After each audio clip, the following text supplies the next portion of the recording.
Boa noite, irmãos. Deixa eu me apresentar adequadamente para os irmãos, que a maioria de vocês acho que não me conhece. Meu nome é Wagner Bornelli, eu sou casado com aquela bela mulher chamada Kênia Patrícia, podem chamá-la de Pati. E o pessoal pergunta por que Kênia, né? Sempre pergunta, né? A única explicação que a gente tem é que meu sogro era fã do John Kennedy, e quando nasceram os gêmeos, ela tem um irmão gêmeo, e aí em homenagem a isso ele colocou o nome no Paulo de Paulo Kennedy e na Pati de Kênia Patrícia, em homenagem à família do Kennedy, né? E nós somos casados há 35 anos, nós temos 3 filhos, são 2 meninas e um menino, os 3 são casados, nós temos 3 netinhas por enquanto, a produção está no início, né? Então em breve teremos mais. Eu tenho 58 anos e há aproximadamente, eu não sou bom de datas, mas há aproximadamente 20 anos eu sirvo a comunidade cristã de Maringá como presbítero. E desde o começo, obviamente, eu pertenço à comunidade porque meu pai foi o fundador dela, né?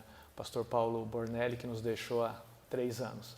E exatamente por causa disso é que há um encargo forte no nosso coração nesse ministério de falar para casais sobre o relacionamento conjugal, sobre filhos, porque essa foi uma direção ministerial muito forte que Deus deu ao meu pai. A comunidade cresceu assim, né?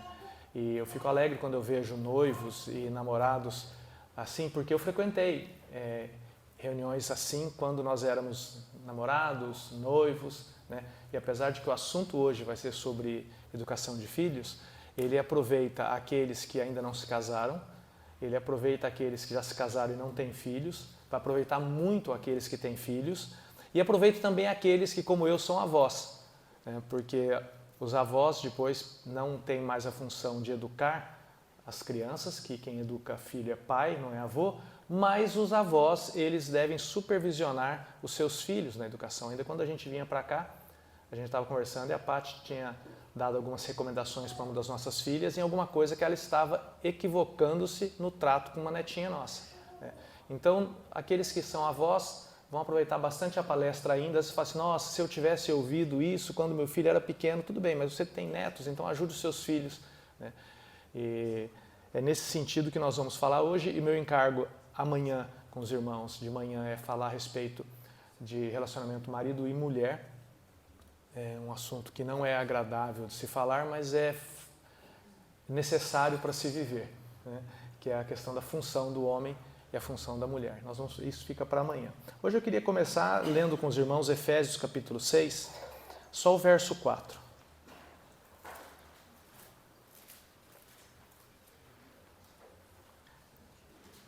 Efésios capítulo 6, o verso 4, diz assim a palavra do Senhor: E vós, pais, não provoqueis vossos filhos à ira, mas criai-os na disciplina e na admoestação do Senhor. Quero orar com os irmãos. Senhor, nós te agradecemos, Pai, pela Tua palavra. Agradecemos ao Senhor porque ela foi soprada pelo Teu Espírito Santo, que nesse caso específico inspirou o apóstolo Paulo a deixar registradas essas palavras para nós. Louvamos ao Senhor também porque esse mesmo Espírito que soprou a Tua palavra, Ele a preservou para nós. Apesar de tanta oposição, tantas tentativas de Satanás de destruir e de impedir a Tua palavra, ela tem chegado a nós. E nós pedimos ao Senhor que esse mesmo Espírito Santo nos dê hoje fé para crer, olhos para ver, olhos espirituais para ver, ouvidos espirituais para ouvir o Senhor. E que o Teu Espírito Santo nos fortaleça na nossa pequena fé, para que possamos, Senhor, como pais, que possamos andar no caminho do Senhor para educar os nossos filhos para a honra e glória do Teu nome e para a felicidade deles. É o que nós te pedimos, Senhor, em nome de Jesus. Amém. Quando eu falo sobre esse assunto para casais, o tema é muito amplo, né? E hoje nós vamos fazer uma palestra só. Então eu tinha que escolher um assunto só para falar com os irmãos. Eu sei que quando a gente fala de disciplina de filhos, o que mais dói, o que todo mundo quer ouvir é disciplina de filhos, mas não dá para falar isso rapidamente. Tá? Que é a questão, principalmente, todo mundo fala assim, disciplina com vara. Esse é o ponto que todo mundo, quando que eu bato no meu filho, quando que eu não bato no meu filho, né? Esse é onde todo mundo patina, mas existe muita coisa até chegar lá. Como nós temos uma reunião para falar, eu achei que quando eu estive orando ao Senhor e buscando a direção do Senhor, eu achei que eu deveria falar com vocês um dos temas que é desafios da paternidade cristã para o século XXI. Porque tem uma coisa que tem queimado no meu coração com relação à paternidade, que é a digitalização do mundo atual. Né? E é nesse sentido que, mais na parte final, nós vamos dedicar um pouco mais a isso, e isso tem sido um problema muito grande. Só que antes de iniciar esses desafios, que são poucos, eu acho que é muito importante destacar uma coisa para os irmãos, é que todos nós enfrentamos problema. Ninguém é perfeito. Ninguém educou os seus filhos corretamente. Todos nós falhamos. Meu pai, que foi um baluarte nesse Brasil na educação de filhos, ele falhou. Porque todos nós falhamos. Porque os seres humanos são falíveis, são pecadores. Mas tem uma coisa que não falha. E é quando nós estamos falando que Deus é bom, por quê? Eu falei, eu vou falar a minha lá no púlpito. Deus é bom porque Ele nos deu a sua palavra. E Ele preservou para nós. Porque ela é lâmpada para os nossos pés e é luz para a nossa caminhada. E mais do que isso, ela é uma rocha firme que não passa, não muda e não mudará, onde eu posso colocar o meu pé em tempos de ventania, de tempestade, em tempos de pós-modernidade, em tempos de desconstrução, seja o que for, né? Onde todos os conceitos do mundo eles estão sendo erodidos, estão sendo destruídos, estão sendo cavucados por Satanás. Né? Nós temos alguma coisa imutável, que é a palavra de Deus, onde eu posso colocar os meus pés e eu posso ter certeza, segurança e saber que se eu obedecer a palavra do Senhor, Deus tem um compromisso com a sua palavra, ela não volta vazia. Né? Então esse é motivo de alegria para nós. Não existe casamento perfeito, porque os casamentos são constituídos de dois pecadores, não existem pais perfeitos, porque os pais são pecadores, né? Mas a palavra de Deus, ela é a base onde nós podemos procurar socorro, colocar os nossos pés e usá-la como guia para nós. Então, um casamento ajustado, ele não significa não ter problemas. Ele significa um casamento onde nós estamos buscando diante de Deus a solução para os nossos problemas. E também é importante dizer o seguinte, não existe filho perfeito. Eu sei que quando o seu filho é pequenininho, né, todos nós somos tentados a achar que o nosso filho é especial. Ele é perfeito. Ele não é perfeito, ele é um pecador. Né?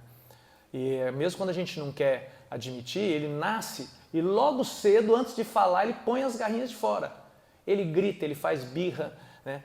Você não precisa ensinar o seu filho a mentir, não precisa ensinar o seu filho a ficar agressivo, não precisa ensinar o seu filho a desrespeitar. Tudo isso vem de fábrica, é pacote completo, está no DNA dele. O que nós precisamos ensinar é obedecer a palavra do Senhor. Isso nós precisamos ensinar. O resto não precisa ensinar. Eles nascem pecadores. É interessante quando nós vemos Gênesis capítulo 5, verso 3, depois que houve a queda, o homem é expulso do jardim, e aí começa a falar então do início da jornada humana na Terra. Como o Juan falou hoje, a Bíblia ela trata de um romance universal, ela conta, a Bíblia, embora tudo que seja na Bíblia é verdadeiro, a Bíblia não é um livro de história, ela não conta toda a história, mas tudo que ela conta é verdadeiro. Então, quando ela conta a partir da queda de Adão, e ela fala, então agora Adão e Eva, eles foram expulsos do jardim. E aí no capítulo 5, verso 3 diz, viveu Adão 130 anos e gerou um filho. E a gente lê rápido e não presta atenção, mas gerou um filho à sua semelhança. O que Adão era naquele momento? Caído, pecador. E ele gerou um filho caído, pecador. Porque é assim, gerou um conforme a sua semelhança, conforme a sua imagem. Só Adão e Eva foram criados sem pecado. E só Jesus Cristo foi gerado sem pecado. Todos os outros que estão antes de Cristo e depois de Cristo, que somos nós, todos nascemos em pecado. Todos nascemos. E o seu filho, por mais bonitinho que seja, por mais fofinho e educadinho que seja, é pecador. E ele precisa de salvação, ele precisa da palavra de Deus. Então nós temos aqui um fato incontestável, que se prova por si só. Que todas as crianças nascem pecadoras. Né? E eles não nascem anjinhos. Eles nascem seres humanos, porque nós não somos anjos, nunca seremos, nós somos humanos, outra categoria. Os anjos são outra categoria. Né? E nós somos muito superiores aos anjos. A palavra de Deus diz isso, porque não foi a anjos que Deus enviou o seu Filho, foi para nós que Ele enviou o seu Filho amado para nos resgatar. Então nós vemos a verdade inafastável, que todos nós, em maior ou menor escala, estamos enfrentando ou vamos enfrentar problemas na educação dos nossos filhos. E existe esperança? Existe. Como eu disse para os irmãos, Deus é bom porque nos deu a sua palavra. Salmo 119, os versos 7 e 8 dizem assim: a lei do Senhor é perfeita e restaura a alma. O testemunho do Senhor é fiel e dá sabedoria aos simples. Os preceitos do Senhor são retos e alegram o coração.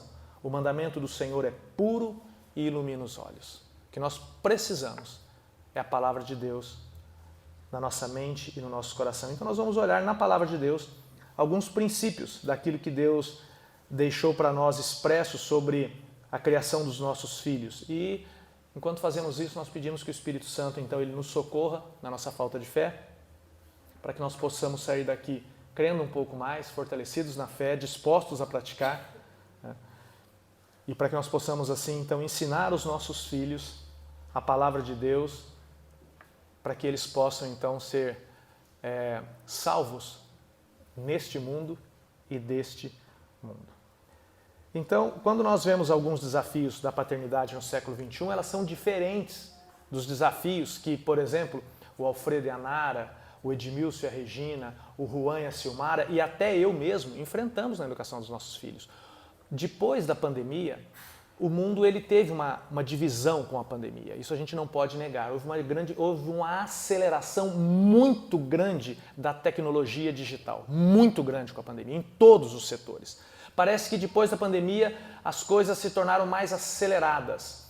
Então não é que hoje nós temos problemas que não tinham antes, é que hoje a velocidade dos problemas é outra. Vem muito rápido, vem muita coisa, vem um turbilhão. Antigamente, por exemplo, você tinha uma situação de você estava criando o seu filho e porque o seu filho recebesse uma má influência, ele precisava sair da sua casa, se encontrar fisicamente com alguém e essa pessoa então falar com ele e falava repetidamente para influenciá-lo e ele então estaria sofrendo influência de alguém que não era uma boa pessoa. E tudo isso que demandava muito tempo, às vezes anos, agora ocorre em poucos dias no quarto do seu filho quando você dá o celular na mão dele. Ele rapidamente recebe influência de todo tipo, né? Influência visual que é pior do que a falada, tá?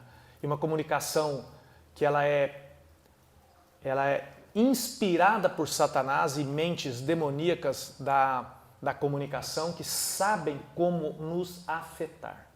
Sabem como nos afetar. E vocês sabem do que eu estou dizendo, inclusive se vocês procurarem no Instagram, vocês vão achar o meu Instagram lá, mas se mandarem mensagem e não responder, porque eu estou offline, eu estou fazendo jejum no Instagram há mais de 2 meses. Por quê? Porque o Instagram ele tem um problema sério, e assim outras mídias sociais, que eles trabalham com vídeos curtos e rápidos, e que vão nos prendendo, porque ele tem um negócio chamado filtro bolha.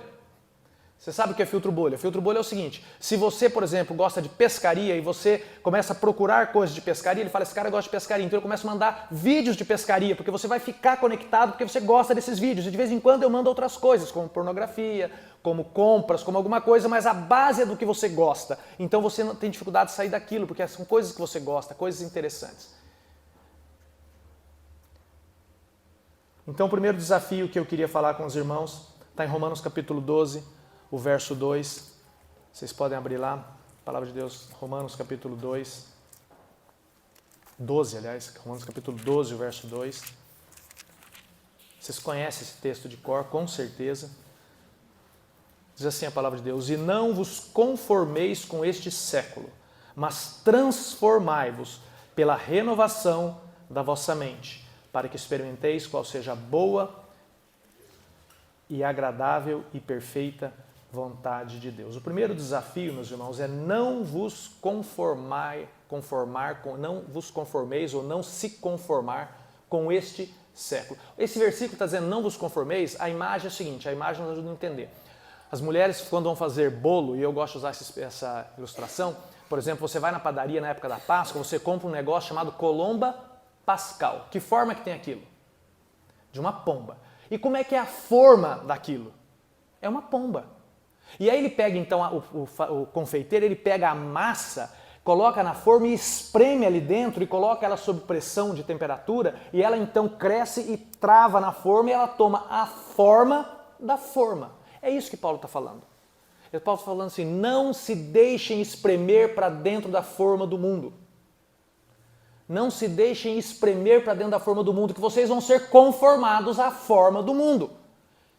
Paulo fala isso depois que ele fala 11 capítulos a respeito da salvação pela graça, mediante a fé, justificados, pois, mediante a fé temos paz com Deus, fala dos benefícios da justificação, e agora quando ele começa a aplicar a parte prática de Romanos, que está a partir do capítulo 12, a primeira coisa que ele fala, vocês precisam preocupar-se ou dar atenção para a cosmovisão de vocês. Como é que eu não me conformo com este século? Paulo fala aí. Ele diz, pela renovação da vossa mente. O que Paulo está dizendo aí é o seguinte, o que você pensa, você sente e você faz. As ações são comandadas pelo pensamento. Então, se eu quero que ações boas aconteçam na ponta, eu preciso cuidar do pensamento. Então, Paulo está dizendo, coloquem a palavra de Deus na mente de vocês. Porque quanto mais vocês colocarem a palavra de Deus na mente de vocês, mais vocês vão ter ações que se conformam à palavra de Deus. Não tem jeito de eu obedecer à palavra de Deus, ela jamais vai ser lâmpada para os meus pés e luz para a minha caminhada, se eu não conheço a palavra de Deus. Se na hora que eu estou caminhando eu não tenho nada na minha mente. Porque não é assim, na hora que você está lá na rua e de repente uma situação que vai te levar ao pecado acontece, você não tem como dar um pause na sua vida e falar, Satanás, espera um pouco a tentação, eu vou correr na Bíblia procurar um versículo que me ajude a combater isso daqui agora. Já foi. Já aconteceu. Então você precisa, previamente a isso, ter colocado a palavra de Deus na sua mente. Para que na hora que as situações aconteçam, os seus pensamentos, eles sejam permeados pela lei de Deus, pela palavra de Deus, e então você vai ter reações de acordo com a palavra de Deus. Na paternidade é a mesma coisa. Nós vivemos dias difíceis, onde a igreja, de forma geral, tem sido misturada com o mundo. A igreja tem sido mundanizada. Infelizmente, a igreja ela tem copiado a forma de ser do mundo, inclusive nos cultos. Inclusive nos cultos. Os cultos que deveriam ser para a honra e glória de Deus, para a exposição da palavra de Deus, para adorar a Deus, se tornam ambientes onde tem que agradar o consumidor, porque agora não é mais o fiel, agora é o consumidor. Porque uma coisa que pastor odeia é a igreja vazia. Eu lembro que uma vez um homem, um pastor, chegou para o meu pai, quando meu pai era vivo, e uma das coisas que eu mais admirava no meu pai, e eu falei isso no dia do sepultamento dele, é que meu pai foi um homem fiel até o fim. Ele perdia o amigo, mas ele não abria mão dos seus princípios.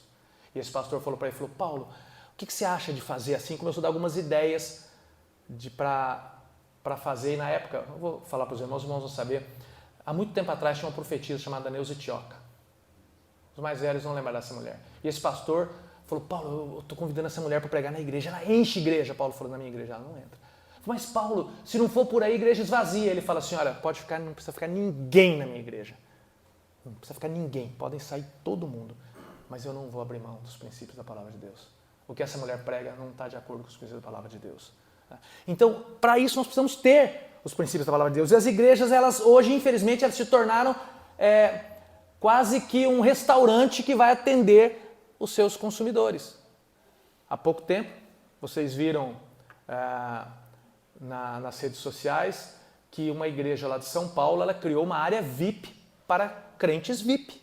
Então todo mundo chega, é verdade, está lá o vídeo isso acontecendo. E a pessoa que estava entrando lá chama-se Thiago Nigro, vocês conhecem, vocês seguem essa pessoa nas redes sociais. Tá? E ele explicando, não, isso aqui está certo, é porque esses dias eu entrei na igreja, estava orando, e a pessoa pôs a mão no meu ombro, eu falei, um irmão querendo andar comigo, orei, a pessoa falou, posso tirar uma foto com você? Então nós que somos personalidades públicas, nós precisamos ter uma privacidade para adorar a Deus. Então fica o lugar deles reservado na frente, e eles chegam atrasados, a hora que quiserem, eles sentam na frente. Eu falei, eles rasgaram a parte da Bíblia que Jesus disse que vocês não devem fazer recepção de pessoas. Que se chega uma pessoa rica, você fala, senta aqui na frente, e um pobre, você fala, senta lá atrás. Está escrito nas Escrituras. Rasgaram isso. Por quê? Porque agora a igreja não vive para adorar a Deus, para dizer nós somos pecadores, precisamos da graça de Deus. Nós dizemos Deus é bom, não que nós cantamos que Deus é bom, Deus é bom, mas nós dizemos que Deus é bom e Ele vai fazer tudo para agradar você. A forma de viver da grande maioria dos cristãos de hoje não difere então de nada daqueles que temem a Deus. O que isso tem a ver com criar filhos? Tem a ver que os seus filhos vão seguir os seus passos. Que a coisa mais importante que tem na paternidade chama-se modelo. Modelo. Meu tio, irmão do meu pai, faleceu antes do meu pai, chamado Altair, ele tinha uma frase, ele gostava de algumas frases assim, bombásticas, né? E ele tinha uma frase que ele falava assim: o que você faz fala tão alto que eu não escuto o que você diz. E é verdade. Às vezes os pais querem ensinar os filhos, mas o que eles fazem grita tão alto que o filho não escuta o ensinamento. Porque são coisas conflitantes. O ensinamento é um, a prática é outra. Então o modelo prevalece sobre o ensino. Sempre, sempre, sempre. Não se deixem espremer para dentro da forma do mundo. Não imitem o mundo. Não imitem o mundo. Qual tem que ser a prioridade para um pai cristão? A prioridade para você, que é um pai cristão, que quer que o seu filho...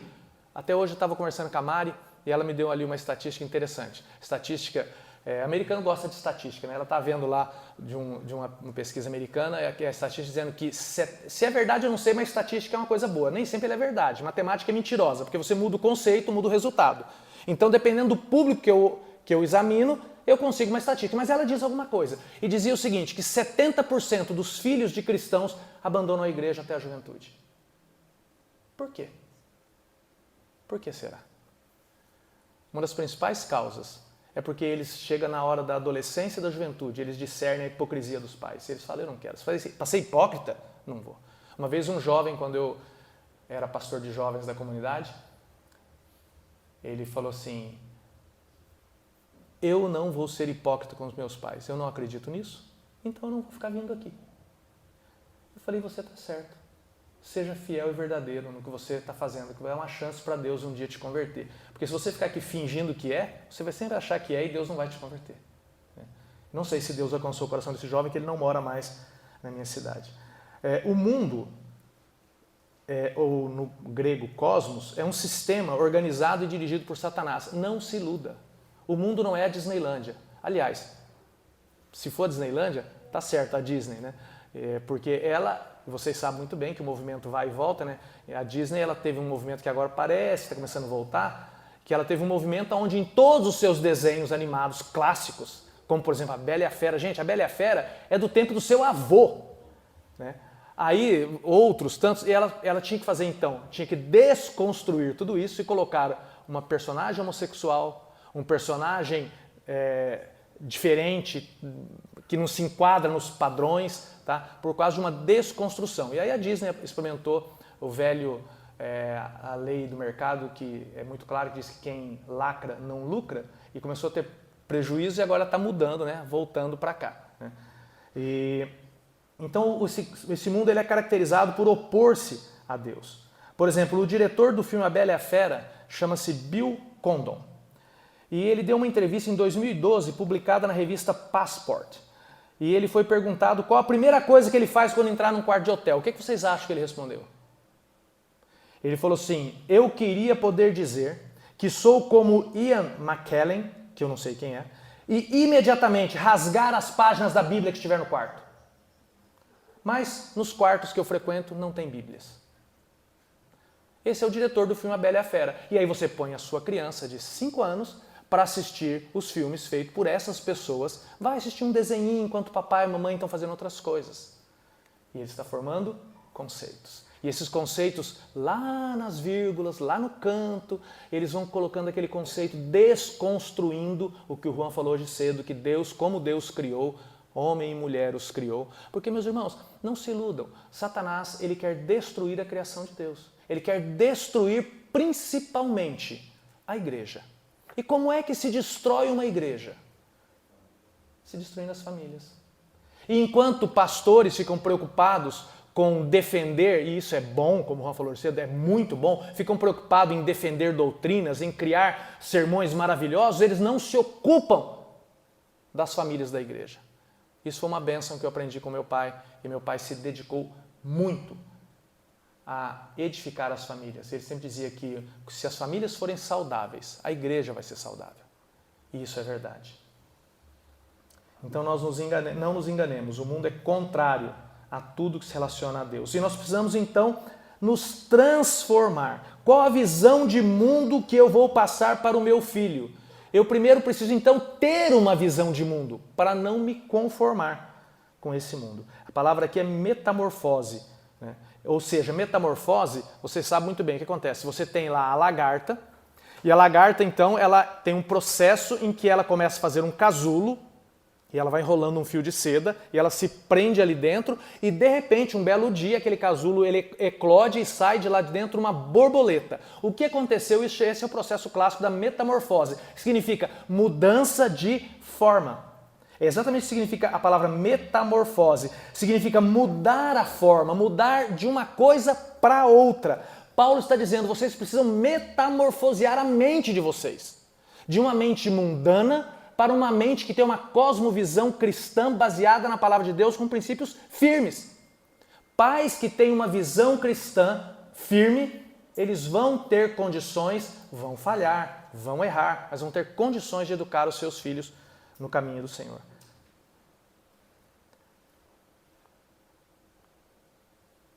Quando Paulo fala aqui em renovação, no verso 2 do capítulo 12, não vos conformeis com esse século, mas transformai-vos, mas metamorfoseai-vos pela renovação da vossa mente. A palavra aqui significa fazer algo diferente. Renovar aqui não é tornar novo, não é pegar o velho e dar uma melhorada, uma lustrada, sabe, fazer aquele renew. Não, significa fazer diferente, tornar diferente, mudar. Ou seja, é um ajuste da visão moral e espiritual e do pensamento segundo a mente de Deus. Não é melhorar o seu pensamento, é mudar o seu pensamento para pensar de acordo com os princípios da palavra de Deus.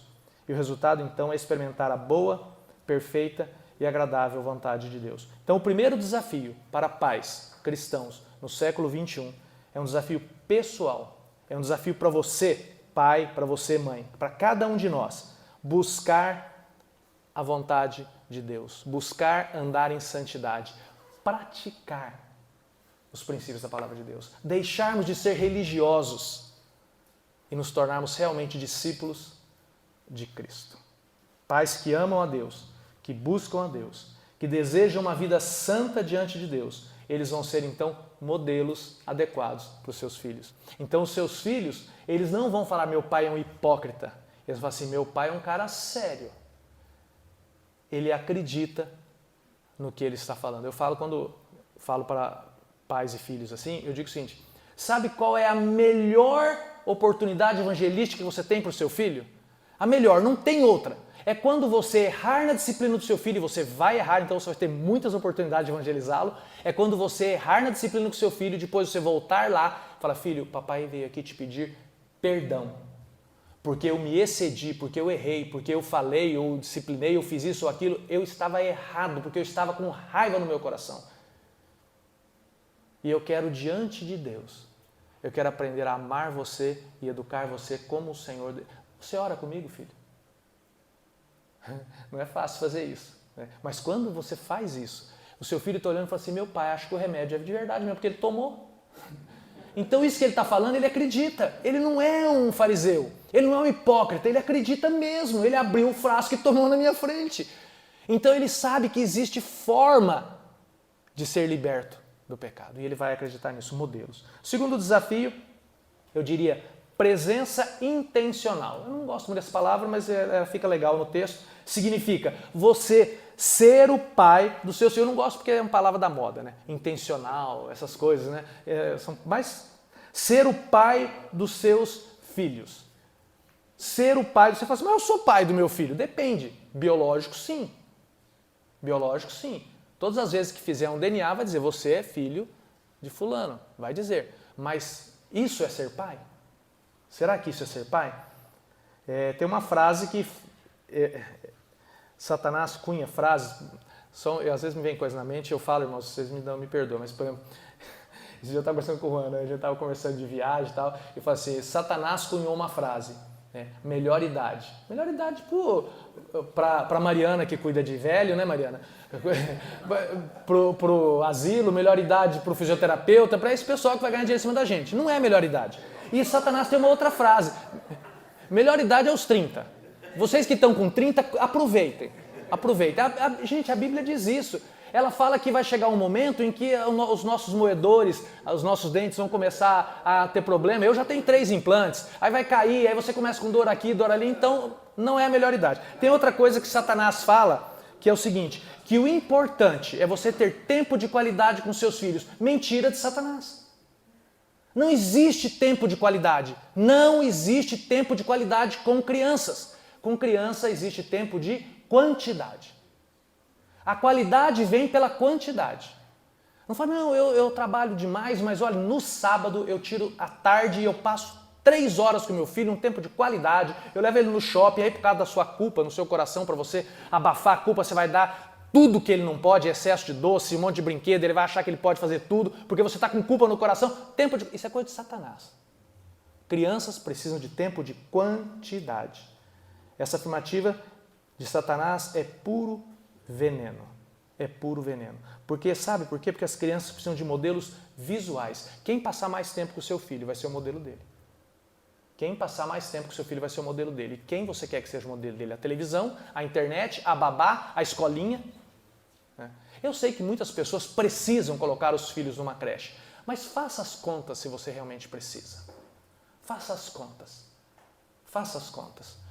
E faça contas espirituais e não apenas financeiras. Financeiramente, às vezes, vale muito a pena. Mas existe um movimento que aconteceu há uns 30 anos atrás, onde chegou dentro da igreja esse movimento do feminismo, que chegou, ele é mais velho do que isso, ele é de 1950, mas ele chegou na igreja há uns 30 anos. Então agora assim, as mulheres precisam ocupar o seu espaço, eu tenho capacidade e tem mesmo. O Juan falou hoje do como é que chama aquele negócio no meio? Corpo caloso. Corpo caloso. O meu nem existe, porque eu não consigo fazer duas coisas juntas. Né? Ou eu estou fazendo uma coisa ou estou fazendo outra. Né? E não tem conversa. Então, as mulheres são capazes. Satanás falou assim, você é capaz e você vai ficar jogada dentro de casa, põe seu filho numa creche e vai ganhar o mundo. E deixa o seu filho que eu ganho ele. E eles perdem modelos. Veja, eu volto a dizer, tem gente que realmente precisa deixar os filhos lá, nada contra. Mas se você não precisa, é uma matemática financeira que vai ter um prejuízo, vai ter um lucro financeiro e um prejuízo espiritual que depois é irreversível. O grande problema é que na criação de filhos, lá na frente, quando as coisas acontecem, não dá para arrepender. Já foi. Já foi. Às vezes, quando eu vou falar para pais de crianças pequenas, eu faço uma interação, assim, eu coloco três bacias com sabe aquelas massinhas que as mães fazem? Como é que chama aquilo? Biscuit? Não. Massa de modelar. Massa de modelar. Eu pego 3 potinhos com massa de modelar e na primeira eu deixo a massa de modelar bem mole. Na segunda, ela fica no ponto de formar o modelo. Tá? E na terceira, aliás, na primeira ela fica dura, na segunda no ponto, na terceira no ponto. Só que cada um, ele vai receber, são 3 casais, ele vai receber a massa e um deles vai receber uma forma. Ok? Um deles só. Pense na forma lá da Colomba Pascal. E eu mostro para ele então aquela pomba e falo, faça uma pomba com a massa. O que recebe a massa dura, ele não vai conseguir, porque ele vai começar a fazer, ela vai quebrar, esfarelar, ela quebra. Ele faz, mesmo que ele tenha a forma, ele não consegue. O que não tem a forma vai fazer um negócio estranho, porque o que tem a forma faz certinho. Eu digo, olha, então aqui assim, a forma é a palavra de Deus. Agora, a massa é o tempo dos seus filhos. Porque depois da adolescência, a massa endurece. E aí você não consegue mais, ela vai quebrar. E aí o que acontece? É aquela estatística. Aí os pais percebem o que aconteceu com os filhos, pressionam os filhos, quebra. Eles já estão endurecidos. Passou a época. Aí quando era a época dele estar voltando diante de Deus em oração, pedindo para que Deus tenha misericórdia e socorra a vida do seu filho, ele vai pressionar o filho e o filho vai embora. É isso que acontece. Então, os filhos precisam de modelo, precisam de ter tempo. Porque o mundo fala que pai é aquele que paga a escola. E isso não é verdade. Pai é aquele que é modelo. Quando eu digo pai, eu sou do tempo antigo. Quando eu digo pai, eu estou falando pai e mãe. Quando eu digo homem, eu estou falando homem e mulher. Tá? Eu não vou falar então pai e mãe, homem e mulher, porque eu fui criado assim que quando você tem um auditório misto, você sempre usa o masculino que se refere a masculino e feminino. Isso é língua portuguesa, isso é regra. Né? Então, me desculpem todos, mas eu não vou usar essas novidades aí não. Tá? Então, é verdade que os filhos precisam de provisão. Isso é verdade. Os filhos precisam de provisão. É verdade que no mundo competitivo como hoje, você precisa prover para os seus filhos educação, precisa prover alimentação, está tudo muito caro, mas provisão é uma coisa muito relativa. Provisão é uma coisa muito relativa, porque depende do padrão. Essencial é muito relativo. Uma vez nós estávamos fazendo uma viagem pelo caminho chamado Caminho da Reforma, com um irmão lá de Maringá que tem uma agência de turismo, e o reverendo Hermes, que alguns conhecem, estava de guia para nós. E ele estava falando para nós a respeito dos princípios da reforma: trabalho, poupança e frugalidade. Mas nós estávamos em Genebra, que é a terra de Calvino. E que ele estava em Genebra, e aí dentro do ônibus ele falou assim: irmãos, olhem para fora. Nós olhamos para fora e falamos: olhem os carros que estão aqui. Em Genebra só tem Audi, BMW e daqueles mais caros. E aí ele disse: aqui a frugalidade é andar num A3. No Brasil não é. Então frugalidade é um conceito relativo. Então você pode estar realmente sendo frugal no seu modo de viver ou não. Você não pode se comparar com outra pessoa, você tem que comparar com a sua realidade. Diga, Rô. Só explicar o que é essa palavra. Frugalidade é viver com moderação. É viver com moderação, é não ser aquela pessoa que quer gastar demais e viver assim. Não é aquele que rasga no cartão de crédito e depois não vê o que vou trabalhar, correr atrás. É viver, por isso que os princípios da reforma era poupança, ou seja, o que você ganha, guarde, e a Bíblia diz isso, que para ter com que socorrer ao necessitado. Né? Frugalidade para não ser pego pelo consumismo, e o trabalho, porque o trabalho dignifica o homem e é uma ordem de Deus para nós. Então é verdade que os filhos precisam de provisão, mas eles precisam de uma provisão básica. A provisão mais importante para os filhos é a presença dos pais. É a presença dos pais. Às vezes os filhos têm tudo. Têm os eletrônicos de última geração, têm a melhor alimentação, têm a melhor casa, mas tem um chofer que leva para a escola. Tem a melhor viagem de fim de ano, mas não é com os pais. É com a melhor excursão paga, mas ele não tem vida comum. Não tem vida em comum. Não existe vínculos sendo formado. Eles não têm o essencial, não têm os pais por perto. Eu quero repetir isso. O que a criança precisa, mais do que provisão, é de modelo. Modelo. É o que elas precisam. E o modelo, meus irmãos, não é imposto. Modelo é reconhecido. Modelo não é aquele que diz assim, olhem para mim e me sigam. Modelo é aquele que vai fazendo e as pessoas falam, eu quero seguir aquela pessoa. Isso é um modelo. Esse é o verdadeiro líder. O líder não é aquele que diz, me obedeçam. Esse é o sargento. O líder é aquele que vai na frente e as pessoas vão atrás. Porque elas falam, ele me ama, porque eu confio nele, porque eu sei que ele está fazendo a melhor escolha. E quando os filhos olham assim para os pais, então eles vão seguir o exemplo dos pais. O modelo não é imposto. Todos nós, meus irmãos, temos uma necessidade básica de aceitação. Todos nós, uns mais, outros menos. Temos necessidade de aceitação, necessidade de senso de pertencimento. E o seu filho vai ter essa necessidade muito exacerbada, muito grande, muito evidenciada, quando eles estiverem entrando na adolescência. E é isso que explica que quando na adolescência muitos pais perdem os filhos para gangues, para drogas, para grupos de internet, para ideologias de esquerda, porque eles precisam de modelos de pertencimento. Os pais não têm tempo para os filhos. Alguém vai ter tempo para o seu filho. E ele vai se sentir, então, incluído, amado. E aí aquele senso de pertencimento vai fazer com que ele siga cegamente aquela pessoa. É assim que é feito o aliciamento dos nossos filhos. É através de modelos, quando nós não somos modelos. É assim que é feito. Se eu não estiver perto do meu filho, amando, aceitando, mostrando a ele que ele pertence à família, alguém vai estar perto dele. Alguém vai estar perto dele. O modelo é que forma o caráter. Então, o segundo desafio é numa era de consumismo, num tempo de materialismo, num mundo individualista, o desafio é ter tempo de quantidade para ser o pai dos meus filhos. Ter tempo de quantidade, presença. Terceiro desafio, ganhar o coração dos meus filhos. Não se iluda, meus irmãos, há uma guerra sendo travada pelo coração dos seus filhos. E essa guerra, ela é espiritual. Essa guerra, ela é travada num mundo que nós não vemos, mas nós percebemos. O mundo e as hostes espirituais do mal, elas querem seduzir, atrair, conquistar o coração dos seus filhos. Porque quem tem o amor de uma pessoa, tem a pessoa sob seu domínio.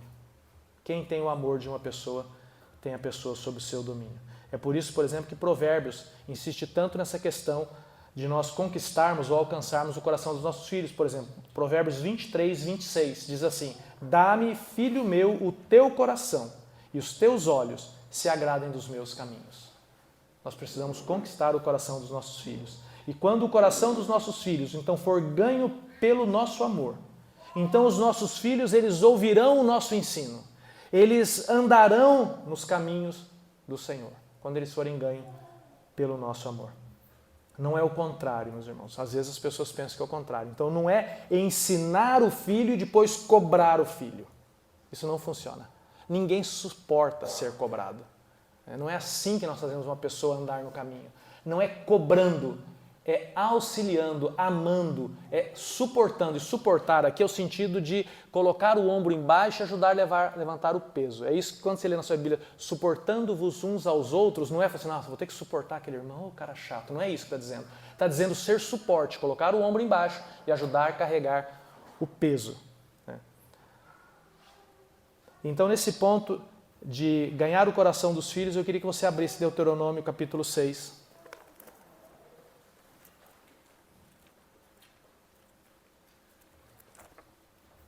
Eu quero ler com vocês os versos de 6 a 9. Deuteronômio capítulo 6, os versos de 6 a 9.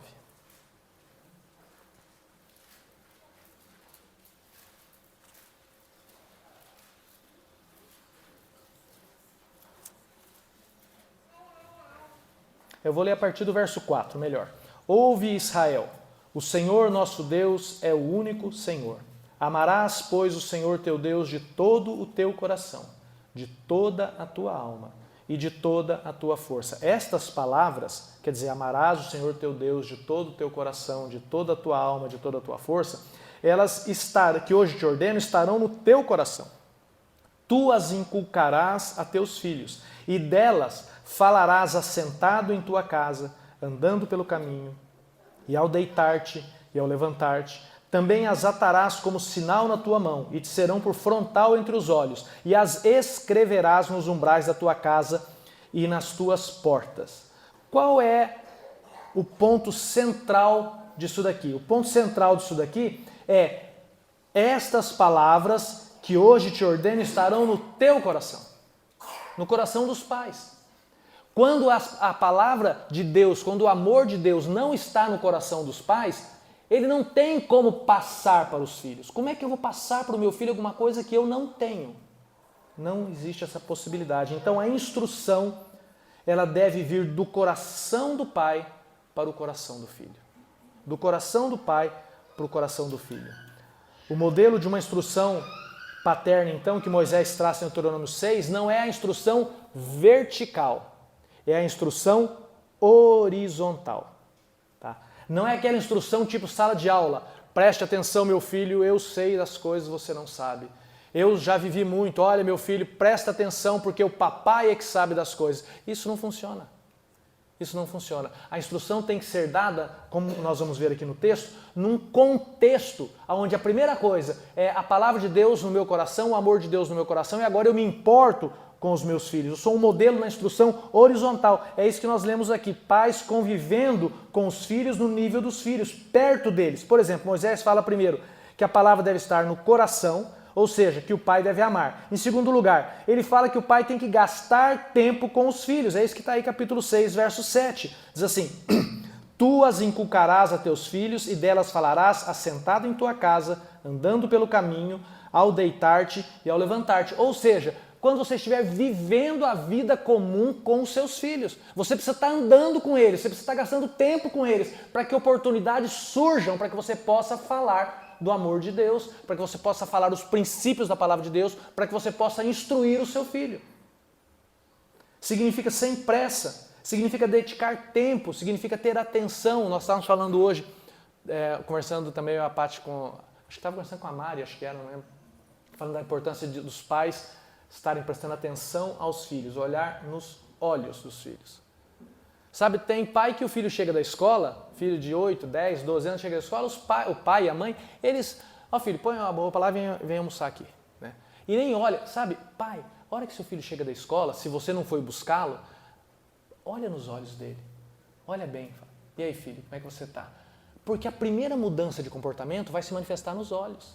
Você está atento à vida do seu filho. Você vai perceber quando ele já tirar os olhos. Opa, você sabe que se os olhos são a lâmpada da alma, quando a alma está em pecado, eu não quero olhar no olho de ninguém. Eu não quero olhar no olho de ninguém. Eu, já abaixo a cabeça. Nós somos assim, não somos? Nós somos assim. Os nossos filhos também. Então preste atenção, gaste tempo, sabe? Fique olhando para os seus filhos. O terceiro passo é estar próximo da vida cotidiana dos seus filhos. Fala aí, andando pelo caminho. Quer dizer, você vai estar na vida cotidiana do seu filho andando junto com ele. Significa ter o filho perto, no mesmo caminhar. Significa proximidade construída numa vida cotidiana. O quarto passo é estar presente nos modelos de medo, nos momentos de medo, de incerteza, de vales, de dúvidas. É isso que fala no capítulo 6, verso 7, de um pai presente à noite, ao deitar-se. A figura aqui é quando fica escuro, quando a criança vai deitar, e vocês que têm filhos sabem que as crianças têm uma fase da vida que quando vai deitar elas têm medo. Né? Porque o escuro nos traz medo. E ela está com medo, então está dizendo aqui, olha, quando o seu filho está passando pelos vales, pelo medo, você esteja perto. Se você não estiver, alguém vai estar. Alguém vai estar. O quinto passo, fale a verdade, de verdade e com coerência. Fala do sinal entre a mão e por frontal entre os olhos. Sabe o que significa isso? Não significa o que os judeus pensam que significa. Esses dias, estava viajando com meus filhos, com um dos filhos, estava eu, a Paty, com o Júlio César e a esposa dele. Nós estávamos no aeroporto, nós estávamos voltando de Miami e estava no aeroporto de Miami. Eu nunca tinha visto, viu, Juan, pessoalmente, um judeu nessa situação. E aí nós entramos numa sala VIP para meu filho, que eu nunca tinha entrado numa sala VIP. Aí meu filho, pai, você vai entrar? Não, pai, aqui, ó, eu pego o cartão aqui, essa moçada consegue tudo, né? Tá bom. Primeira vez que eu entrei na sala VIP. Aí chegando lá, de um pouco chegaram dois senhores. O cara sentou, eu olhei e falei, estranho, cara. Sentou, aí ele pegou a mão, puxou aqui, tirou um negócio do bolso, colocou na mão assim, enrolou e prendeu no braço. Aqui tinha uma caixinha. Pegou uma outra caixinha, enrolou na cabeça, prendeu aqui. É o que está escrito lá, que você vai ter a lei do Senhor na sua mão direita e por frontal entre os seus olhos. O que ele estava fazendo, meus irmãos? Ele estava sendo concreto e literal, como uma criança. Será que é isso que Deus quer? Que você tenha a Bíblia aberta no Salmo 91? Será que Deus quer que você tenha a Bíblia debaixo do seu braço? Será que Deus quer que a Bíblia esteja na sua mão o tempo todo? Será que Deus quer que você fique sempre de olho na Bíblia?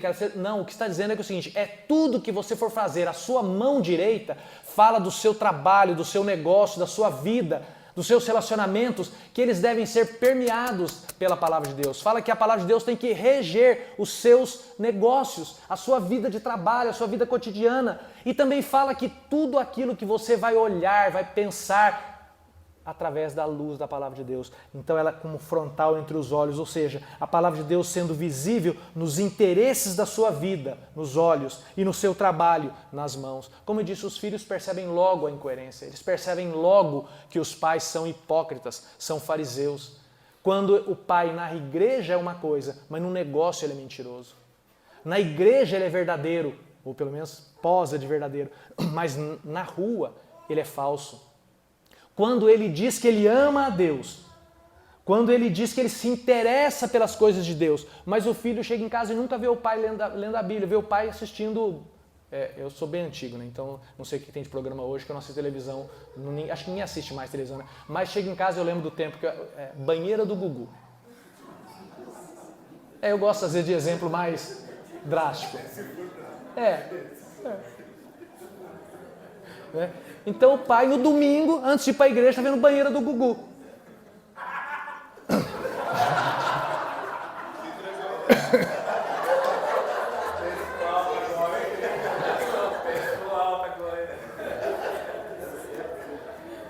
A pergunta é, o filho vai olhar aquilo e vai pensar o quê?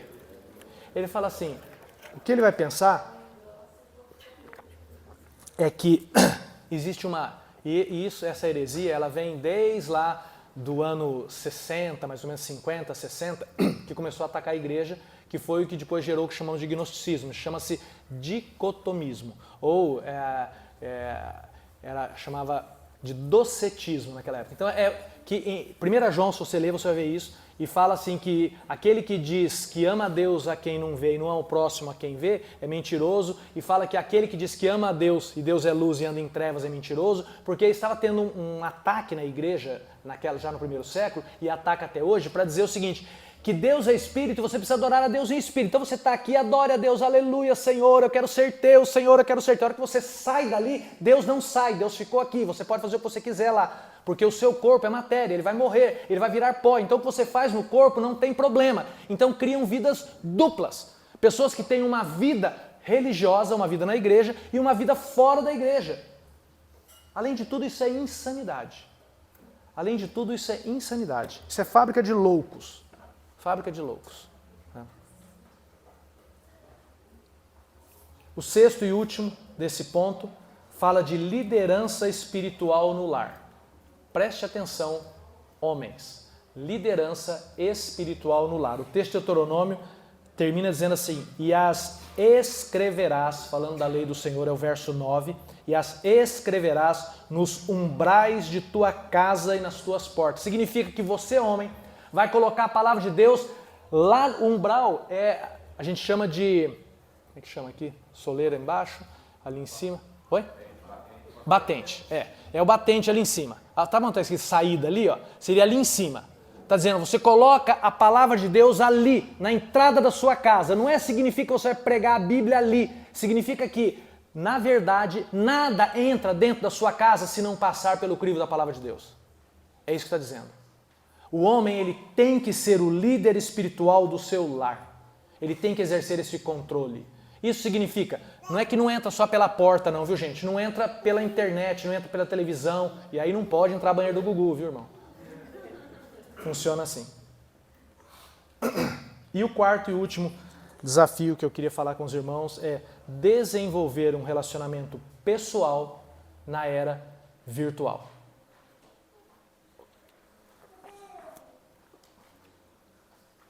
A era digital, meus irmãos, ela tem as suas vantagens. Tudo tem vantagem. Pecado tem prazer. Se pecado não tivesse prazer, ninguém pecava. Então, tudo tem o lado bom, mas tem o lado ruim. Então, nós precisamos aprender a usar. Nós temos que aprender à luz da palavra de Deus. Então, a era digital tem seu lado bom. Quando você tem filhos que moram longe, que maravilha poder fazer uma videochamada pelo WhatsApp ou pelo Google Meet, seja o que for, de graça, poder ver os seus filhos. Sabe, você poder trocar mensagem com a namorada, você poder pagar conta sem ir ao banco. Gente, que maravilha, eu não tenho que ir no banco pegar filho, eu pago conta por aqui. Tem suas maravilhas. Ninguém vai negar que o WhatsApp é uma maravilha, que o Internet Banking é uma maravilha, que a tagzinha de passar no sem parar é uma beleza, quando tem uma fila. A questão é que os nossos filhos estão nascendo numa era onde tudo é virtual. Tudo é virtual. Realidade virtual era um conceito contraditório. Se é realidade, não pode ser virtual. Era um conceito contraditório. Um conceito futurista. Muito distante de nós. Esses dias eu estava lembrando, os mais velhos vão lembrar. Quantos de vocês que assistiram os Jetsons? Gente, e o... Como é que era o nome dele? Esqueci o nome do pai de família lá. E ele pegava aquele aparelhinho, abria assim, ó, e fazia uma videochamada com o chefe. A gente falava, gente, que absurdo isso, hoje nós estamos todo mundo fazendo. Nós vivemos, só não estamos com carro voador ainda, disponível, porque já tem. Tá? Nós estamos caminhando, irmãos, a passos largos e tão largos para o mundo virtual, que quem é que assistiu Matrix? Tem quantos anos Matrix? Eu não anotei aqui o ano do filme, mas tem tempo, hein? Tem tempo. Tem uma cena naquele filme que me chamou muita atenção. Eles estão lá numa sala, toda branca, e tem uma cadeira, e Morpheus está fazendo um interrogatório com o Neo. E aí começa, aparece coisa, vira pra cá, tal, e aí o Neo fala, isso não é real. E aí o Morpheus fala uma célebre frase, what's real, Neo? Vocês lembram disso, né? O que é real, Neo? Ele pergunta. E hoje vocês podem se fazer essa pergunta, o que é real? Hoje eu estava lendo uma reportagem E as modelos, a associação de modelos está super revoltada, porque a Vogue, revista Vogue, inaugurou nessa semana uma coisa que vai acabar com as modelos, que são modelos virtuais criados por IA. Entendeu? Tá lá, modelos virtuais. Agora elas também vão perder emprego, então também estão irritadas agora. Mas você olha, você não sabe. Antigamente você falava assim, eu só acredito. Agora eu te mostro o vídeo, você acredita? Você não acredita. Nós vivemos num mundo irreal. Nossos filhos vivem uma grande parte dos seus dias em ambientes virtuais. Uma grande parte dos seus dias em ambientes virtuais. E existem alguns problemas que precisam ser enfrentados, que precisam ser considerados e nós precisamos nos preparar para eles. O primeiro deles é desenvolver relacionamentos reais na família. Desenvolvimentos reais. Abre lá o Salmo 128.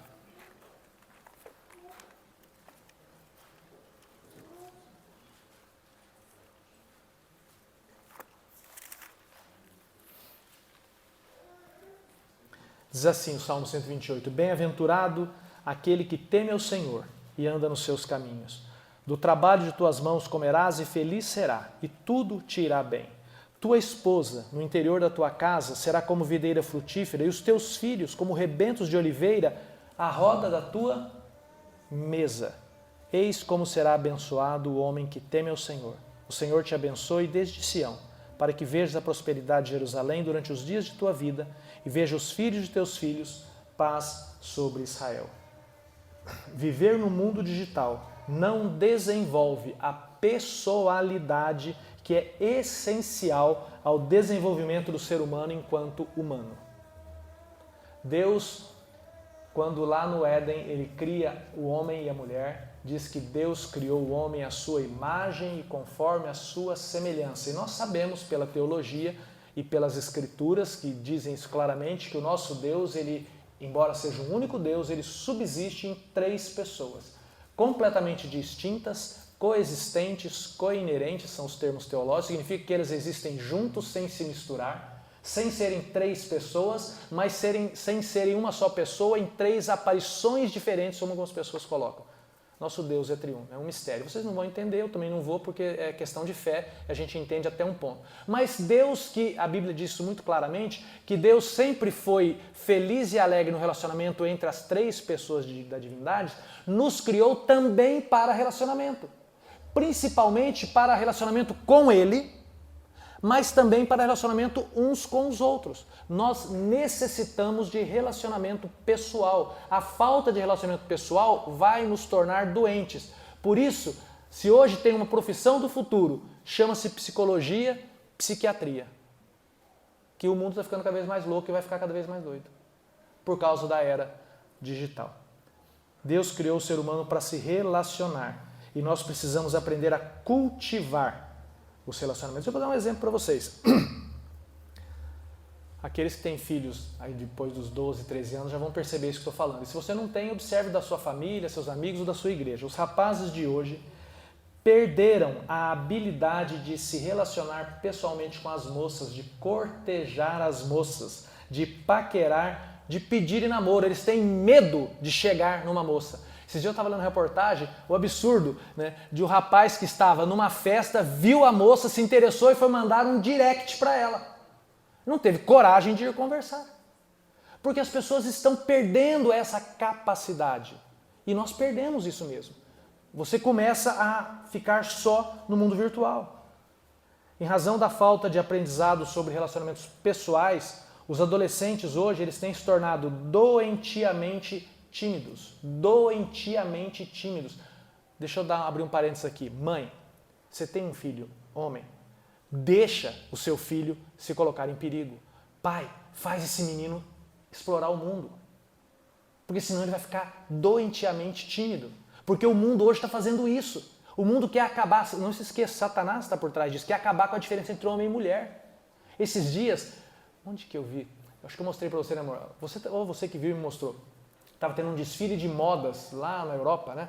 E a moda para o homem em 2025, modelo 26. Só roupa de mulher, salto alto, vestido, saia, blazerzinho e não sei o que, é a moda para o homem. Isso é porque o homem é um macho agressivo. Agora nós temos que fazer o homem ele se tornar mais sensível, mais delicado. Satanás quer fazer isso com seus filhos homens. Cuide dos seus meninos, ensine-os a serem homens masculinos, a enfrentarem problemas, a enfrentarem confusões, briga, que faz parte de desenvolver a masculinidade. Não proteja demais. Então, quando esses jovens optam, então, pela sua timidez doentia, incapacidade de enfrentar relacionamentos, eles optam por viver no mundo virtual, onde então eles se sentem protegidos, corajosos, estimulados, criam um alter ego. Tá? Então eles criam um ideal, muitas vezes com fotos capturadas da internet, porque eles têm uma baixa autoestima, não aceitam seus próprios corpos, porque isso tudo está no pacote, e aí então eles têm dificuldade de se relacionar. O Salmo 128 então descreve as bênçãos daquele que teme ao Senhor e anda nos seus caminhos, e diz então de um pai que ele prioriza a refeição em família. O que isso tem a ver? Tem tudo a ver. É na mesa de refeição que os pais vão conversar com os filhos. Você tem que priorizar que na sua casa pelo menos uma refeição do dia seja feita em família. Seu filho não pode comer no quarto, na frente da televisão, do computador, você comer na sala. Vocês têm que comer juntos e conversar. E nem que os filhos briguem, é melhor brigar do que calar. E vocês vão aprendendo a se amar, vão aprendendo a parar arestas, conflitos, vão falando do dia a dia, de vez em quando vai falar da palavra de Deus. Precisa ter esse relacionamento. A mesa deve ser prioridade nos nossos lares. É nesse momento, então, que offline, mas mesa sem celular. Não é sentar na mesa e ficar cada um com seu celularzinho. Não. É nesse momento, então, offline, que pai e mãe podem conversar com seus filhos. Não apenas instruir, mas especialmente relacionar. Porque os filhos aprendam a ouvir, falar, aprendam opiniões diferentes, aprendam a ser confrontados, aprendam a defender uma ideia, a dar uma opinião, a ouvir a opinião em contrário. Tudo isso se aprende em casa, se aprende na mesa. É o momento de compartilhar alegrias e tristezas, e a vida é feita de alegrias e tristezas. Nós precisamos compartilhar as duas coisas. Eu gosto de uma vez, um irmão falou que a vida é como o teclado do piano. É feito de teclas brancas e pretas, de dias alegres e dias tristes. E as mais belas músicas são tocadas pelas teclas pretas. Se você tocar uma música, eu não entendo de música, mas me falaram e parece que é verdade, se você tocar uma música só com as teclas brancas, ela não é uma música que inspira a alma quando você toca também as teclas pretas, que são ali as sustenidos e bemóis, é isso, né? Não falei besteira não, né? É por aí. Esse é um grande desafio para nós, os pais do século XXI, ficar offline. Parar a velocidade da roda. Sabe aquela roda que está... Para a velocidade da roda. Agora é hora de viver um pouco. Agora é hora de viver um pouco. Tá? Saia do mundo digital e viva um pouco. Parar a velocidade da roda, dar um tempo, ter um tempo em família, um tempo para cultivar os filhos. Não permita que a internet, o Instagram, o jogo de futebol, o WhatsApp ou qualquer outro meio digital roube a preciosidade do relacionamento familiar. Passa muito rápido. Eu me lembro como se fosse ontem, o dia em que eu saí do hospital, todo feliz, rasgando o rosto do sorriso, só não rasgava tudo porque o nozinho da orelha segura com as minhas meninas gêmeas no colo. A gente tinha pedido muito a Deus para ter gêmeas, eu e a Paty nasceram as nossas gêmeas, eu sei aquelas meninas no colo. Hoje eu estou com as minhas netas no colo. O tempo passa muito rápido, muito rápido. Quando você está no meio do problema, parece que não vai passar nunca. Nossa, eu não aguento, de cansado, não acaba. Gente, passa muito rápido. É que quando você está no meio da tempestade, parece que não passa. Depois você fala, gente do céu, que tempo que eu perdi. Porque eu não aproveitei isso. A internet, meus irmãos, tem que ser vista como campo de batalha. Provérbios capítulo 5, os versos de 1 a 9. Provérbios capítulo 5, os versos de 1 a 9. Diz assim: Filho meu, atende à minha sabedoria, à minha inteligência inclina os ouvidos, para que conserves a discrição e os teus lábios guardem o conhecimento. Porque os lábios da mulher adúltera destilam favos de mel e as suas palavras são mais suaves do que o azeite. Mas o fim dela é amargoso como o absinto, agudo como a espada de 2 gumes. Os seus pés descem à morte e os seus passos conduzem-na ao inferno. Ela não pondera a vereda da vida, anda errante nos seus caminhos e não o sabe. Agora, pois, filho, dá-me ouvidos e não te desvies das palavras da minha boca. Afasta o teu caminho da mulher adúltera e não te aproximes da porta da sua casa. Se nós fôssemos reescrever esse texto hoje, ou o que nós devemos fazer, o princípio da palavra de Deus não muda, mas a contextualização muda. Hoje nós diríamos, afasta-te da internet e da pornografia. A mais cruel tática de guerra, vocês sabem qual é? Mina terrestre. A mina terrestre é a tática mais cruel de guerra.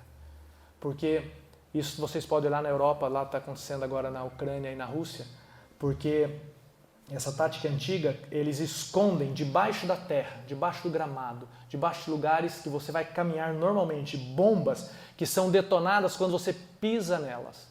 Você pisa, pau! Explodem sem piedade, matam sem piedade, ou, quando não matam, amputam. Você deixaria o seu filho atravessar um lindo campo gramado, um jardim maravilhoso, se soubesse que ali tem apenas uma mina enterrada? Qual a chance dele pisar na mina? É muito pequena. Deixa brincar, você deixaria? Alguém aqui deixaria? Não, não deixaria. Mas a maioria dos pais deixa os seus filhos andarem livremente pela internet como se ali não houvesse nenhum perigo.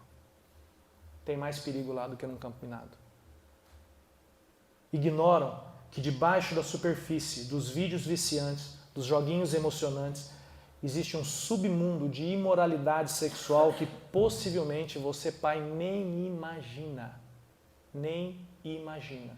Ou às vezes imagina. A pornografia é como uma mina terrestre. Às vezes mata, às vezes amputa. Mas é sempre destrutiva.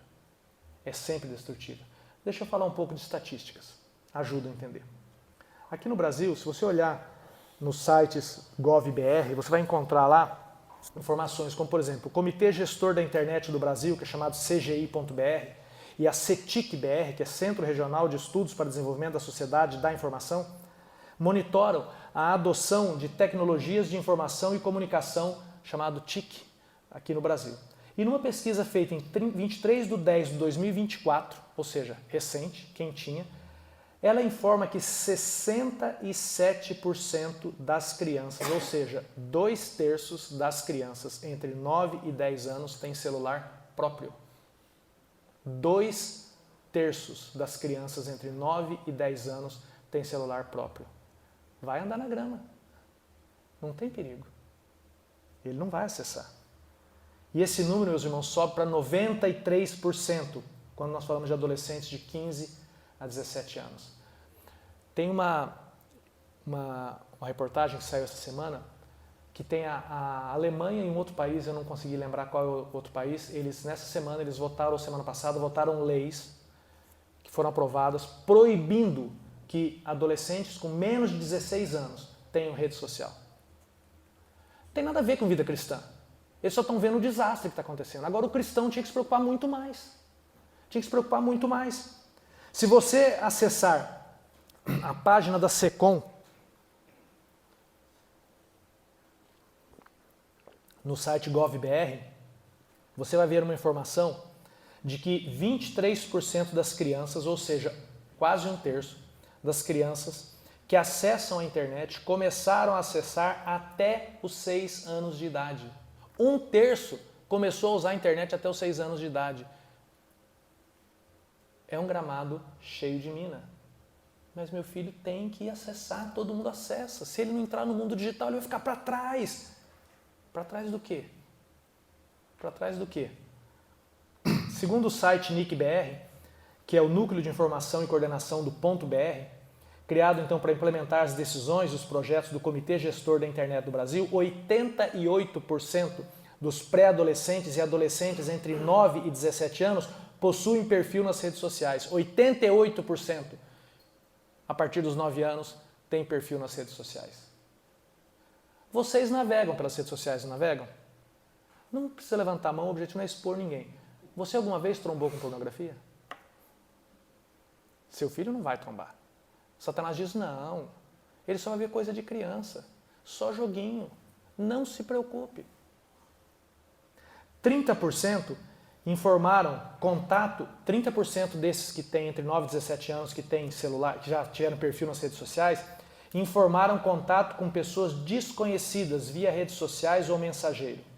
Isso significa 1 em cada 3 crianças, 1 em cada 3 já foram abordados através de chat, de direct, ou seja, de qualquer coisa por um desconhecido.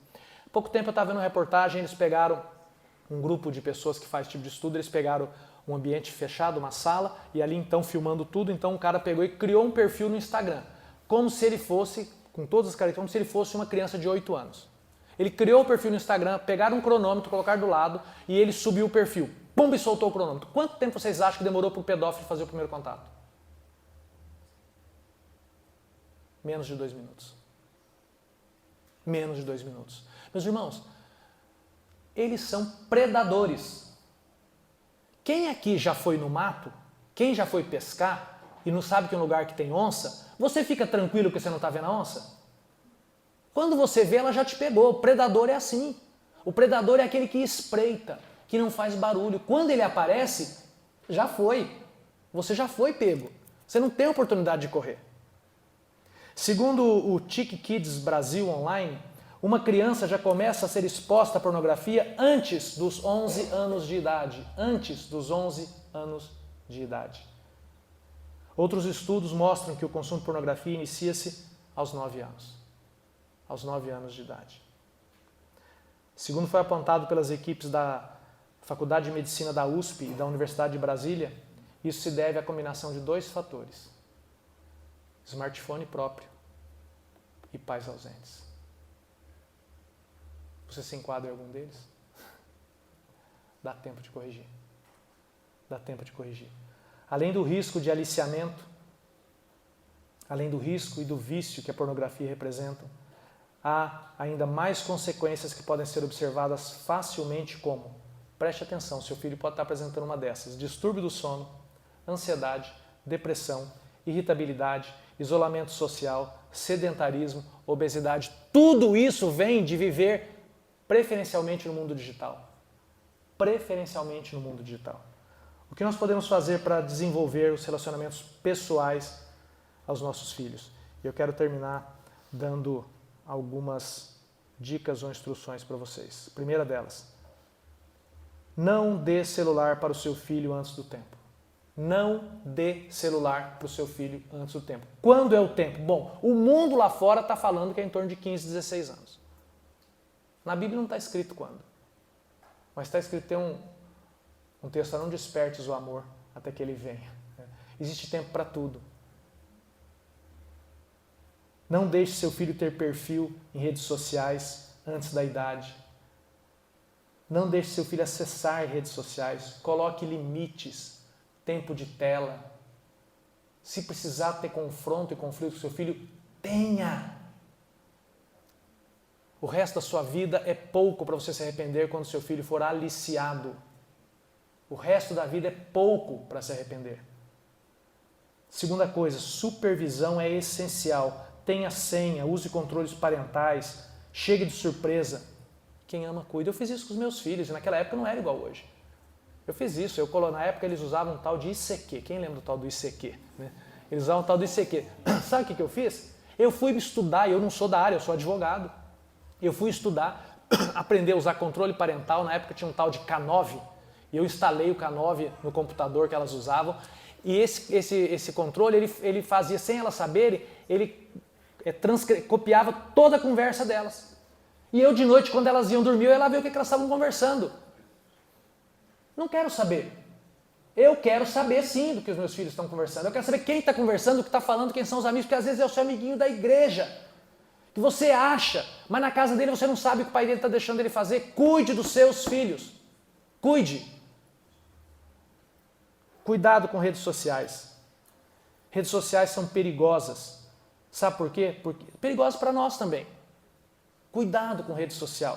Lá nós aprendemos a fingir uma felicidade que não é real. A vida não é feita só de momentos alegres. Mas ninguém posta um momento triste no Instagram. O cara vai, tira 200 fotos, escolhe a melhor, ainda edita a foto e posta lá e todo mundo fala, que vida... Eu fiz um experimento social muito legal. Nós fomos viajar com os meus filhos, o Júlio César ainda não era casado, então nós éramos 7, eu não tinha nenhum neto. Então era eu, a Paty, a Giovana e o Henrico, a Gisele, o Roger e o Júlio César. E eu tinha uma Trailblazer, cabe 7 pessoas, nós fomos viajar para a Argentina. E gerenciamos 7 dentro da caminhonete. E obviamente que a Giovana e a Gisele e o Henrico, que são os 3 menores, eles revezavam lá atrás. Eu não sou o maior, mas eu sou motorista. Então eu estava dirigindo, né? Mas o Júlio César e o Roger são muito grandes para ir atrás no banquinho. Mas em determinado momento eu falei assim, eu vou brincar com os meus amigos. Aí peguei, fui lá atrás no banquinho e filmei. Falei, ó, vocês estão vendo o que estão fazendo comigo? Eu sou o dono aqui, eu sou o pai, estão me colocando no banquinho apertado e tal. E postei aquilo. Quem viu aquilo, o que pensou? Que eu estava... Gente, eu fui lá 30 segundos. Aquilo é um recorte, aquilo não é o fato, aquilo não é a realidade. Instagram é isso. Não é a realidade, aquilo é um recorte. Aquela pessoa que está com aquele sorriso maravilhoso, às vezes ela acabou aquele sorriso e ela está pensando em se matar, ela foi procurar um lugar para se matar depois daquele sorriso. Aquilo é fake news. E nós acreditamos naquilo e vamos deixar os nossos filhos, que são muito menos maduros do que nós, acreditar naquilo. Eles não têm filtro, eles não têm filtro. Isso vai gerando um conceito subconsciente de que todos são felizes o tempo todo e que eu não sou. Que só eu tenho problemas. Então eu começo a me sentir à margem, ao invés de procurar ajuda, Satanás começa... você é assim mesmo, ó, todo mundo lá é feliz. Todo mundo, só você que não, só você que não, só você que não. Quarto lugar, preste atenção no comportamento do seu filho. É o que eu falei no começo. Olhe para ele quando você vê o seu filho. Toda hora, olhe nos olhos dele. Se ele é pequenininho, abaixa. Olha nos olhos dele. Os olhos são a lâmpada da alma. Você vai perceber mudanças no comportamento. Quinto lugar, cultive relacionamentos pessoais. Nós estamos perdendo isso. Sabe aquele negócio? Qual foi a última vez que você convidou amigos para ir na sua casa? A gente não convida mais. A gente só fica, nossa, que saudade de você, que bom te ver, manda uma foto e tal. Não convida. Nós perdemos relacionamentos sociais, ninguém vai na casa de ninguém. Ninguém vai na casa de ninguém. Nossa vida é cada vez mais corrida, nós não temos tempo para gastar com amigos.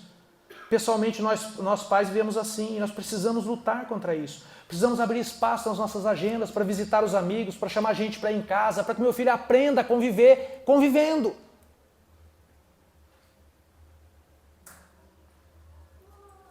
Converse sobre sexualidade. Isso é muito difícil, mas é extremamente necessário. Sabe quando você precisa começar a conversar sobre sexualidade com seus filhos? Ontem. Ontem. Cada um na sua idade. Tem uma história que o pai estava sentado na mesa da sala, mexendo ali nas contas da casa, né? E aí o filho chega do lado e fala assim, o filho tinha 6 anos.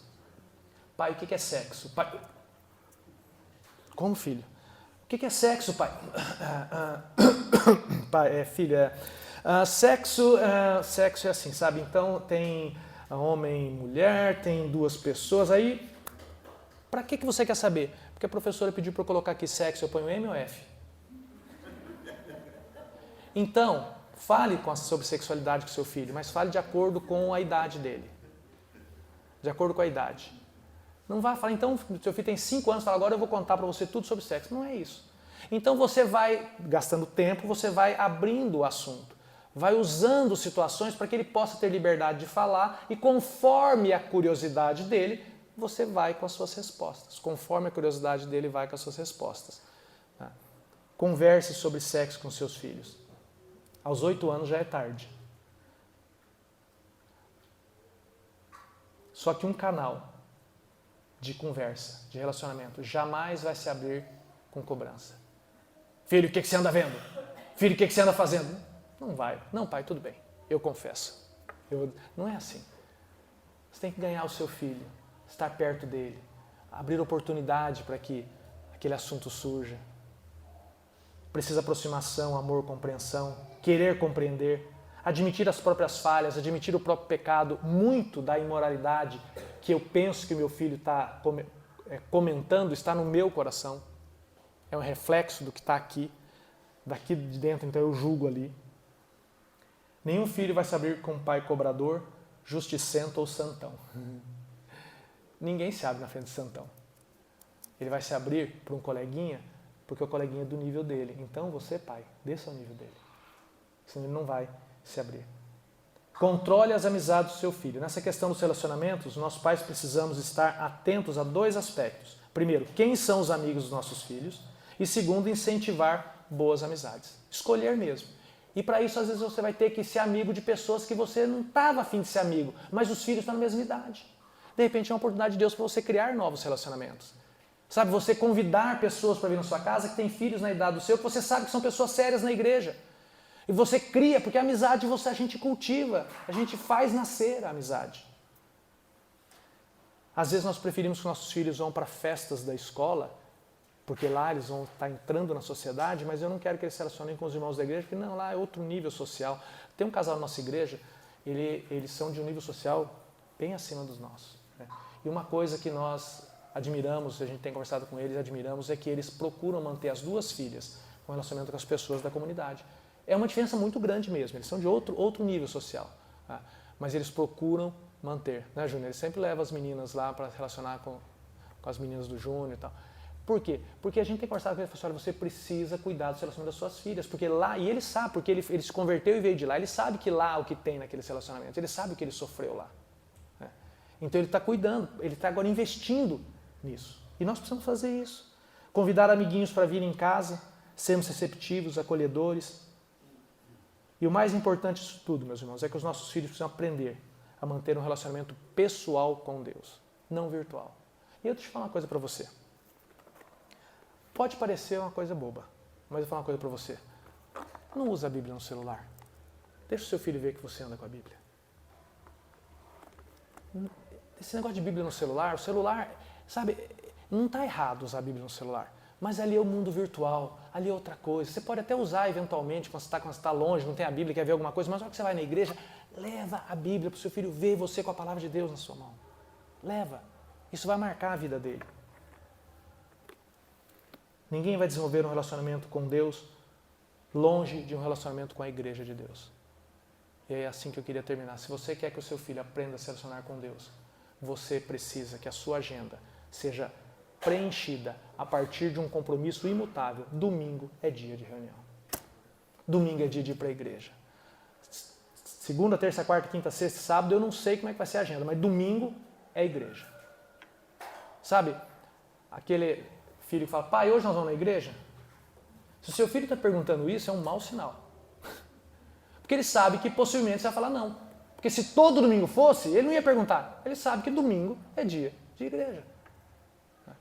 E não tem jeito de ter um relacionamento pessoal com Deus, se não tiver um relacionamento pessoal com o corpo de Cristo. Aquele que diz que ama a Deus, a quem não vê, e não ama o próximo, o irmão, a quem vê.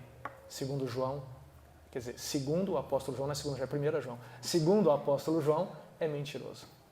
Que Deus nos dê graça para crermos no que a palavra de Deus diz, para crermos.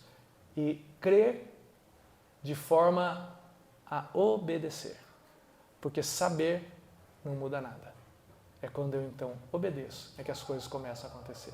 Deixa eu orar com os irmãos. Senhor, obrigado pela Tua palavra, obrigado por esse momento que o Senhor nos permite estarmos diante da Tua palavra.